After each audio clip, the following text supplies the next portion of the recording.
السلام علیکم، کیسے ہیں؟ خیریت سے ہیں؟ صحت بھی ٹھیک ہے؟ حکیم یا احسن بات کر رہا ہوں۔ اچھا، عورتوں میں ایک مسئلہ آج کل پایا جاتا ہے کہ دودھ کی کمی کا مسئلہ ہوتا ہے بعض عورتوں میں، اور اکثر میں ہوتا ہے۔ ایک تو خوراکی طور پر تھوڑا یہ خشک غذائیں کھاتی ہیں جب دوران حمل، اور وضع عمل کے بعد دودھ کی کمی کا مسئلہ آتا ہے۔ تو اس کے لیے ایک سادہ سا نسخہ ہے، زیرہ سفید، بداری کند اور کوزہ مصری، یہ تین چیزیں پنسار سے عام مل جاتی ہیں۔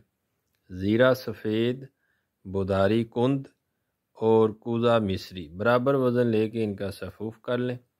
ایک چمچ چائے والی، چھوٹی ایک چمچ چائے والی دن میں 3 بار دیں۔ ایک ہفتہ دیں گے انشاءاللہ دودھ جو ہے وہ آنا شروع ہو جائے گا اور بکثرت دودھ آئے گا۔